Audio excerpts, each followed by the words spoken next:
Avis vascular centre మన దేశంలోనే the best varicose vein hospital. నమస్తే రమ్మ గారు. నమస్తే జయ. ఏదైనా మంచి స్టోరీ చెప్పండి. చందమామ కథ చెప్దామా? పిల్లిపాలెం యువరాణి. పిల్లిపాలెం ఊరు పేరండి? చెప్పండి చెప్పండి రమ్మ గారు. పూర్వం ఒక అడవిలో ఒక కట్టెలు కొట్టుకునేవాడు, భార్య, 2 పిల్లలు ఉండేవాళ్ళు. వాళ్ళిద్దరికి పడి చచ్చేది కాదు, మొగుడు పిల్ల ఎప్పుడు పోటాడుకునేవారు. వాడేదో కట్టెలు కొట్టుకొచ్చేవాడు, అదేదో అన్నం ఉండేది. ఓ పిల్లాడు పిల్ల, పిల్లలు విసిగిపోయేవాళ్ళు వాళ్ళతోటి. అంతే కదా, ఇప్పుడు కూడా అంతే కదా. ఇప్పుడు చూడు, ఈ కథని ఇవాళ జీవితానికి మనం కనుక మనం దానికి అన్వయించుకుంటే, ఇలా అమ్మా నాన్న చెరో పక్కకి లేచక్కపోతే పిల్లల పరిస్థితి ఏంటి? ఎంత కష్టమో పాపం కదా. ఈ కథ అదే. అయితే ఏమైంది, తెక్కొట్టుకునేవాళ్ళు, ఎటాకొట్ట కలిసి ఉండేవాళ్ళు. కొంతకాలం పోయాక పిల్లకి 10-12 ఏళ్ళు వచ్చినాయి, పిల్లాడికి 15 ఏళ్ళు వచ్చినాయి. ఇంతంత పిల్లలు అయ్యాక అసలు కొట్టుకోవచ్చా? ఎవరో ఒకళ్ళు రాజీ పడాలా, లేదా ఇద్దరూ రాజీ పడాలి. కొట్టుకుని ఆడన్నట్ట నీతో కాపురం చేసే బదులు అడవిలో కట్టలు కొట్టుకోవటం నయం అని వెళ్ళిపోయేట. ఉత్తరం వైపుగా ఆయన వెళ్ళిపోతే, నేను మాత్రం ఉంటానా, నేనేముంటాను, నీతో పాటు నేను పోతే పో, నేను కూడా పోతానని పెళ్ళాన్ని దక్షిణం వైపుకి వెళ్ళిపోయింది. చెరో దిక్కు వెళ్ళిపోయారు. ఈ ఇంట్లో వీళ్ళకు పూరి గుడిసె, ఒక ఆవు, ఒక పిల్లి అంతే ఉన్నాయి వాళ్ళకి. అక్కడి నుంచి భార్య, అన్న, తమ్ముడు, చెల్లి ఇద్దరు కూర్చొని చూశారు. భార్య భర్త చెరో పక్కకి పోయారు. అన్న, చెల్లి, పిల్లాడు ఇంట్లో ఉన్నారు. తెల్లారిన తర్వాత చూస్తే అమ్మా నాన్న వచ్చేలాగా లేరు. ఏదో ఓన్లీగా అన్నం వండుకుని తిన్నారు, కాయ కసురు కోసు తిన్నారు. 2 పూటలు 2 రోజులు 3 రోజులు ఆగారు. ఆగేసరికల్లా ఏమైంది, పిల్లాడు అన్నాడు, ఏమే చెల్లాయి, వాళ్ళు వచ్చేలాగా లేరు, నేను ఈ అడవిలో ఉండలేను, మనకు 2 ఉన్నాయి, ఒకటి ఆవు ఒకటి పిల్లి. ఆవుని నేను తీసుకుంటా, పిల్లి నువ్వు తీసుకో, నా దారిని నేను పోయి నా వాళ్ళు వచ్చినా సరే నేను వాళ్ళతో ఉండను. వాడు ఇండిపెండెంట్ పిల్లాడు, వాళ్ళు వచ్చినా సరే ఉండను, ఆవును తోలుకుపోతా, ఎక్కడో చోట పాలు పెట్టుకుని అమ్ముకుని ఏదో అవుతా, నా బతుకు నేను బతుకుతా, నీ బతుకు నువ్వు బతుకు, నేను నిన్ను పోషించలేను అనేసాడు. చెల్లెలకి ఇది అన్యాయం అని తోచింది. ఆవుతో పాలు వస్తాయి, పిల్లితో ఏమొస్తుంది? పిల్లితో ఏమొస్తుంది? కానీ ఆ పిల్లి ఏం చేసింది, వాడు ఎప్పుడైతే అట్లా అన్నాడో గబుక్కుని ఈ చెల్లెల దగ్గరికి వచ్చి దాన్ని కాలికేసి తన వీపుని రాస్తూ ముచ్చటగా ఆపేక్షగా చూసింది. చూసేసరికల్లా ఆ పిల్లి తనతో ప్రేమగా ఉందనిపించింది పిల్లకి. ఆవు దాని అది నుంచుంటుంది, పాలిస్తే ఇచ్చింది కాక, ఇది చక్క ప్రేమగా వచ్చి కూర్చుందిగా ఆనుకుని తిరుగుతోంది. సరేనంది అంటం ఏంటి, చెల్లెలు మనసు మార్చుకుంటుందేమో నీ అన్నయ్య అంటే, వాళ్ళ అమ్మ నాన్న ఎంత సెల్ఫిషో వాడు అంతే సెల్ఫిష్. చెల్లెలను వదిలిపెట్టేసి ఆవును దోలుకుని వెళ్ళిపోయాడు. ఈ పిల్ల బీకమొహం వేసుకుని బయటకు వచ్చి నుంచుంది, చూస్తుంది అన్నయ్య వెళ్ళిపోవటం. వాళ్ళంతా వెళ్ళారు, మనం కూడా ఏ వైపుకైనా వెళ్ళిపోదామా అని మాట వినపడింది. ఎవరు మాట్లాడుతున్నారో తెలియలే. లోపలికి వెళ్ళి చూస్తే పిల్లి లేదు, పిల్లి ప్లేస్లో ఒక పిల్ల ఉంది. ఆ పిల్ల ఏం చెప్పిందంటే, నువ్వు అటు ఇటు చూస్తుంది, నువ్వెవరివి అంది. పిల్ల చెప్పింది, నువ్వు అటు ఇటు చూడకు, నీ పిల్లినే నేను, మా నాన్న ఒక మంత్రగాడు, నన్ను ఈ అడవిలో పెట్టుకుని తిప్పుతూ ఉండేవాడు, నాకు రూపం మార్చుకునేందుకు అవకాశం ఇచ్చాడు, నాకేమో ఎప్పుడూ మనుషులతో ఉండాలని ఉంటుంది. తర్వాత ఆ మధ్య ఏవో జడిబూటీల కోసం అంటే ఏమనాలి, మన మూలికల కోసం వెతుకుతూ మా నాన్న ఎక్కడికో వెళ్ళిపోయాడు, ఏమైపోయాడో తెలీదు, చాలా రోజులైంది. మరి నేను ఈ పిల్లిలాగా మారి తిరుగుతున్నాను, ఇక ఏ జంతువులా కావాలంటే ఆ జంతువులా మారిపోగలను నేను. బాగుంది, సరదాగా ఉంటుంది నాకు, కాకపోతే నాకు మనుషులతో ఉండటం ఇష్టం. మీ ఇంట్లో మీ అన్నయ్య నువ్వు ఇద్దరు ఉండేసరికల్లా నేను నీ పక్కనే కూర్చోవటం పడుకోవటం నేర్చుకుని నేను నీ దగ్గరే ఉన్నాను, ఏం పర్వాలా, పద నేను నీకు తోడుంటాను, మన ఇద్దరం చక్కగా రాజ్యాలు చేసుకుందాం అని చెప్పి తనని సెలెక్ట్ చేసుకుని నాకు ఈ పిల్లొద్దు అని అనకుండా ఉన్నందుకు ఆ పిల్ల పట్ల, కట్టెలు కొట్టేవాడి కూతురు పట్ల ఈ పిల్లకు ఉన్న కృతజ్ఞత అనమాట. సరే ఇద్దరు కలిసి నడవటం మొదలుపెట్టి తోడు కావాలి కదా, పిల్ల ఒకతే నడిస్తే కష్టం, 2 మనుషులు నడిస్తే జంతువులు కూడా దగ్గరికి రావు. వెళ్తుంటే ఏమంది, మనం ఓ పని చేద్దాం, ఇక నుంచి నువ్వు యువరాణిగా ఉండు కానీ నేను నీకు చెలికత్తెగా ఉంటా, నువ్వు ఓ పని చెయ్యి అని చెప్పి ఏం చెప్పిందంటే, ఆ దూరంగా కోట కనపడుతుంది కదా, ఇక్కడ అన్ని ముళ్ళ కంచెలు ఉన్నాయి, నువ్వు బట్టలన్నీ చింపేసుకుని కొన్ని విప్పేసి నామినల్ బట్టలతోటి ఈ పొదల్లో కూర్చో, నేను ఈ రాజుగారికి ఒక కబురు చెప్పొస్తా, అప్పటిదాకా నువ్వు ఇక్కడే కూర్చో అని చెప్పేసి ఆ పిల్లని ఆ పైన ఉన్న లంగా ఓణి 12-13 ఏళ్ళ పిల్ల కదా అది తీసేసి లోపల బట్టలతోటి ఆ పిల్లని ఆ పొదల్లో కూర్చోబెట్టింది. నేను వచ్చి పిలుస్తా అందా కదా భద్రంగా కూర్చో అని చెప్పింది. బయటకు వచ్చి ఏనుగులాగా మారిపోయి పిల్ల మారిపోతుంది కదా, మంత్రగాడి కూతురు.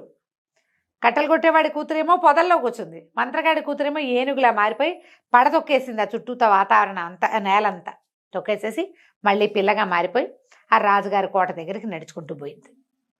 పోయి సైనికుడితో చెప్పింది, "ఈ రాజుగారిని కలవాలి, మా యువరాణి మేము వాక్యాలకి ఎటో బయలుదేరితే దొంగలు దోచుకున్నారు, యువరాణి పొదల్లో కూర్చుంది, మాకు సహాయం కావాలి, అందుకోసం అని వచ్చాను, పిలిపాలెం యువరాణి గారి చెలికెత్తని" అని చెప్పింది. సరే, అక్కడి నుంచి ఏమిటో యువరాణి అంటోంది, ఈ అమ్మాయి ఎవరో చూడడానికి బాగుందని ఏం చేశారు వాళ్ళు, లోపల కబురు చేశారు. అంతఃపురానికి కబురు వెళ్ళింది, ఆడపిల్ల వచ్చింది కాబట్టి యువరాజు వచ్చాడు.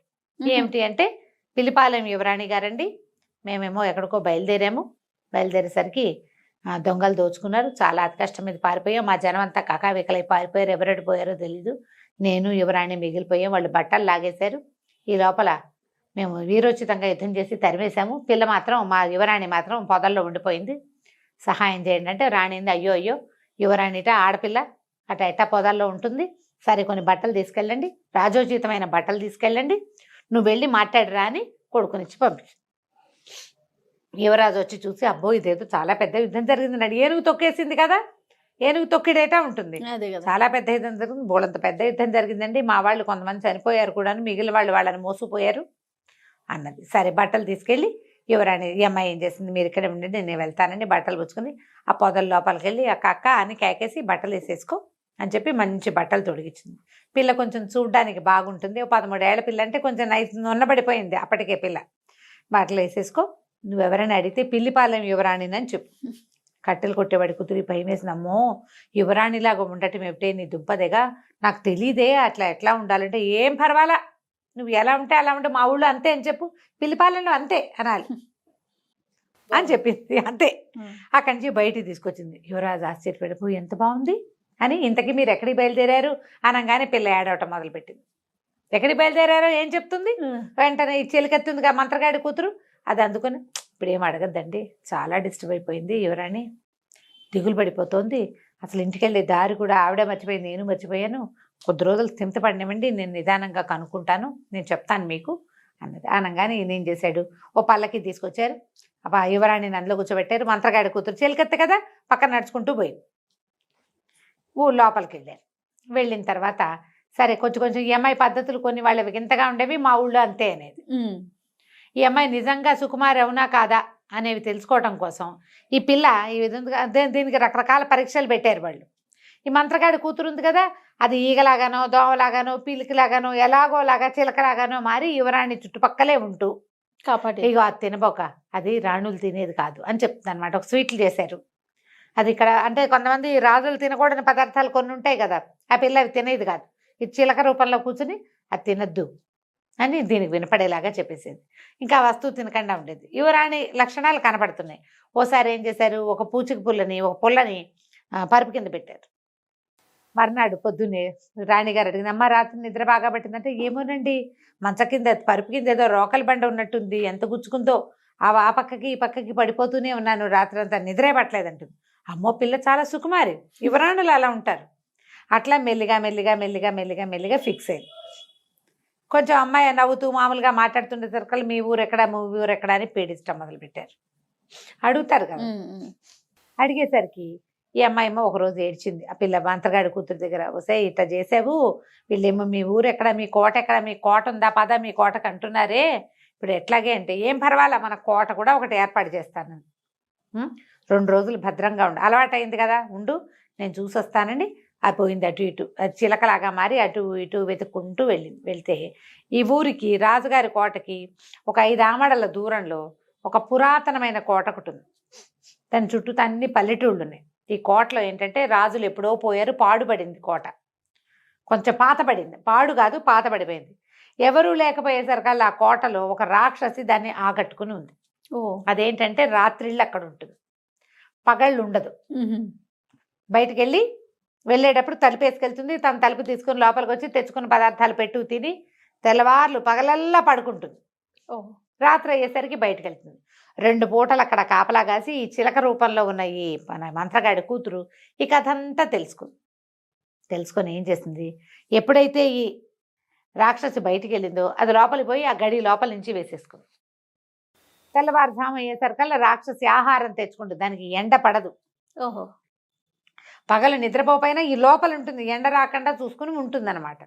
తలుపేసుకునేసరికల్లా ఈ రాక్షసి తెల్లవారిపోతుండగా 4:15 వచ్చింది. తలుపు తోసింది. తోస్తే రాల. తెల్లబోయింది రాక్షసి. ఇదేమిటి, నేను బయట గడి పెట్టి వెళ్తే లోపల ఎవరు గడి పెట్టారు? అక్కడి నుంచి తలుపులు కొట్టింది, దబా దబా బాధింది. ఎవరంటే ఈ చిలక, ఈ పిల్ల చెప్పింది మంత్రగాడి కుదురు. నేను చిట్టిగారని అంది. చిట్టిగారే. ఓహో. చిట్టిగారులు అంటే ఎంతంత ఉంటాయి? చిట్టిగారు అంటే వసే చిట్టిగారే నువ్వుటే ఎందుకే లోపలికి వెళ్ళావు, తలుపు ఎందుకు వేసావే, తీవే ఎండొచ్చేస్తుందే అని కేకేసింది. ఎండ రావడానికి ఏముంది లేదు, నా సంగతి వినవా, నా కథ విన్నాక తలుపు తీస్తా. సరే ఏమిటి కథ అంటే, నేనేమో మొదట పప్పుని, నేను గింజని, నన్ను దంచారు, చెరిగాక నానబెట్టారు, తర్వాత పొట్టు తీశారు, ఆ తర్వాత రుబ్బారు, రుబ్బి అని చెప్తే సర్కల్ నువ్వు నీ రుబ్బుడు తగలయ్యా, ఆపవే కథ, తలుపు తీయవేను. చీచి నా కథ డిస్టర్బ్ చేసావు, ఉండు అసలు నేను సంగతి చెప్పాలని మళ్ళీ స్టార్ట్ చేసింది. నేనేమో మొదటి గింజని, నన్నేమో దంచారు, నన్నేమో చెరిగారు, నన్నేమో ఆ తర్వాత నానబెట్టాక పొట్టు తీశాక రుబ్బి అని చెప్పడం వల్ల రుబ్బడంలోనే ఉంది. వసే నీ కథ ఎప్పటికీ అవదేమిటే అనగా నన్ను డిస్టర్బ్ చేసావు, నేను మొదటి నుంచి చెప్తాను. మళ్ళీ మొదలు. ఇక ఎన్నిసార్లు చెప్పిందో, నేను మొదటి గింజని దగ్గర స్టార్ట్ చేస్తుంది. ఈ లోపల ఏమైంది, ఓ పక్కన అదేమో ఎండాకాలం, శీతాకాలం అయితే సూర్యుడు నిదానంగా వస్తాడు. మంచి ఎండాకాలంలో ఏమవుతుంది, రావడం మొదలు వెలుగు వచ్చేస్తాం. సూర్యుడు రావడం మొదలెట్టేసరికి కేకలు పెట్టింది, అరిచింది, బతిమాలింది, భంగపడింది. ఏం చేసినా వసే చిట్టిగారే తలుపు తీవే, బంగారు పిల్లవు కదా నువ్వు, నీకు కనకపు సింహాసనం చేయిస్తానే, లోపల బోళ్ళని వజ్రాలు వైడూర్యాలు ఉన్నాయి, అవన్నీ ఇస్తానే, తలుపు తీవే అని బతిమలాడి చచ్చిన ఆ కోట తలుపు మాత్రం తీయలేదు. ఇంతలో బాగా ఎండొచ్చి, సూర్యుడు కనపడేసరికల్లా ఈ నుంచున్న రాకాసంతా ఇట్లా కరిగి ప్రవహించేసి ముద్దలా తయారైంది, బూడిదైపోయింది. అది ఎండ పడితే బతకదు. పూర్తిగా గొడవ బయట సందడంతా సమసిపోయాక అప్పుడు తలుపు తీసి చూస్తే ఇంకేముంది, మొత్తం పెద్ద బూడిద గుట్టుంది. ఇదేం చేసింది, లోపల నుంచి చెంబులతో బిందెలతో నీళ్లు తెచ్చి మొత్తం నీళ్ళన్నీ దిమ్మరించి ఆ బూడిదంతా తడిపేసేసి మట్టిలో కలిపేసేసి బార్లా తలుపు తీసి పెట్టింది కోటకి. అక్కడి నుంచి కోటలో అక్కడక్కడ ఉన్న రకరకాల గంటలు అవి ఇవి వెళ్లాడేసి ఉన్నాయి. లోపల బోల్డ్ అంత సంపద ఉంది. ముందున్న సంపదే కాకుండా ఈ రాకాసి ఏర్పరిచి పెట్టిన సంపద కూడా బోల్డ్ అంత ఉంది. అంటే అది బయటికి వెళ్ళి చుట్టుపక్కల ఉన్న గ్రామాలు ఉన్నాయి కదా, దానికి ఆనుకుని దాంట్లోకి ఎవ్వరూ రావటం లేదు. ఈ రాక్షసు వల్ల రాకాసి భయం ఉంటుంది కదా, అందరికీ పోయి చెప్పొచ్చింది. ఈ పిలిపాలెం అని కోటకు పేరు పెట్టాం, పిలిపాలెం యువరాణి గారు పెళ్లి చేసుకోబోతోంది, మీరంతా తలా ఒక పని చేసి కోటంతా శుభ్రం చేయండి, మీ యువరాణి వస్తే మీ జీవితాలు బాగుపడతాయి అని ఊళ్ళో అందరికీ చెప్పింది. గంటలు మోగుతున్నాయి కాదు, లోపల ఒక గుడి కూడా ఉంది. ఆ గుడి తలుపు తీసి ఆ గుడిలో గంటలు కూడా కొట్టింది. అక్కడి నుంచి ఊళ్ళో జనం అంతా వచ్చిపడి మొత్తం కోటంతా శుభ్రం చేస్తారు. యువరాణి వస్తుంది, ఆ వారసులు ఎవరో ఉన్నారు, వారసురాలు వస్తుంది, అందుకని అంతా శుభ్రం చేశారు, ఎక్కడొక్కడ సరి చేశారు. ఈ అమ్మాయి కొంచెం దగ్గరుండి అది పని చేయించింది. ఆ ఊళ్ళో ఒక పెద్ద మనిషికి నగలు నాణ్యాలు ఉన్నవన్నీ, ఇవన్నీ మీ యువరాణి సంపద, మిమ్మల్ని బాగా చూసుకుంటుందని చెప్పి వాడి చేతులు పెట్టింది. అక్కడి నుంచి చిలకలాగా మారి ఎగురుకుంటూ వచ్చేసేసి మంత్రగాడికి, అదే మన కొట్టలు కొట్టేవాడి కూతురు చెప్పింది, నువ్వు పిలిపాలెం యువరాణివి, నీకు పిల్లిపాలెం కోట కూడా సిద్ధమైంది, నీకు వచ్చిన భయమేమీ లేదు, మీ ఇల్లు ఎక్కడ అంటే తీసుకెళ్ళి చూపిద్దాం, పెళ్లి చేసుకుంటానంటే చేసుకుందు కానీ అన్నది. ఇంతలో రాజకుమారుడి పిల్లని చేసుకుంటానన్నాడు. ఈ అమ్మాయికి తెలుసు రాజకుమారుడు ఎంతసేపు వచ్చి చూస్తూ ఉండేవాడు. అబ్బాయిలు చూసే చూపులు ఆడపిల్లలకు తెలియకుండా ఉండవు. చేసుకుంటానంటే రాజు రాణి అన్నారు. ఒరే పెళ్ళైతే మనకు దొరికింది, బాగుంది, చెలికత్తుంది, వాళ్ళ ఇల్లు వాకిలి ఊరు వాడు మనకేమీ తెలియదురా అంటే, ఈ పెళ్ళబోయి ఏం చెప్పిందంటే, ఎందుకు తెలియదండి, ఇక్కడికి 5 ఆమడ్ల దూరంలో ఉంది, మేము షాకు గురై మర్చిపోయాము, ఇప్పుడు గుర్తొచ్చింది, మా దారి మా రోడ్ అంతా బాగున్నాయి, కావాలంటే ఎవరైనా పంపించండి, మీ చిన్న అబ్బాయిని పంపండి, తీసుకెళ్ళి చూపిస్తానని రాజుగారి చిన్న కొడుకుని వెంటేసుకుని తీసుకెళ్ళి చూపించింది. కోటలో మరమ్మతులు జరుగుతున్నాయి, పెళ్లికి సిద్ధమవుతుంది, కొంత మటుకు శుభ్రపడిపోయింది, చక్కగా ముత్యాల తోరణాలు, లోపల పెద్ద గుడి. ఇన్ని చూసేసరికల్లా రాజకుమారుడు ఆశ్చర్యపోయాడు. ఓ ఇదంతా మీ యువరాణిదేనంటే, కావాలంటే నాది కూడాను, మేమిద్దరమే దీనికి వారసులమని చెప్పి చెప్పేసరికల్లా వాడి ఇంటికి పోయి, అమ్మ దీన్ని పెళ్లి చేసుకుంటాను నేను, వాళ్ళది పెద్ద కోట అని చెప్పి చెప్పంగానే రాణిగారు సంతోషించి పెద్దమ్మాయిని మంత్రగాడి కాదు కట్టెలు కొట్టేవాడి కూతురునేమో పెద్ద కొడుకి, మంత్రగాడి కూతురునేమో చిన్న కొడుకి పెళ్లి చేసి ఈ పిల్లిపాలెం యువరాణిని ఆవిడ చెలికత్తని పిల్లిపాలెనికి పంపించారు. చక్కగా కోటను సొంతం చేసుకుని హాయిగా ఉన్నారు. ఇది ఒక ఇంగ్లీష్ కథకి అనువాదం నేను అనుకోవటం. ఒక అబ్బాయికి పిల్లి దొరుకుతుంది, ఆ అబ్బాయితో పిల్లి ఏం చేసింది, క్యాట్ ఇన్ పుస్సీ ఇన్ బూట్సో ఏదో కథ ఇలా రాశారనమాట. ఇంచుమించు 69 ఆ ప్రాంతంలో రాయబడిన కథ. ఓకే, టైటిల్ చాలా బాగుంది. ముందు పిల్లిపాలెం యువరాణి. రైట్ రామ్ గారు, నమస్తే. నమస్తే.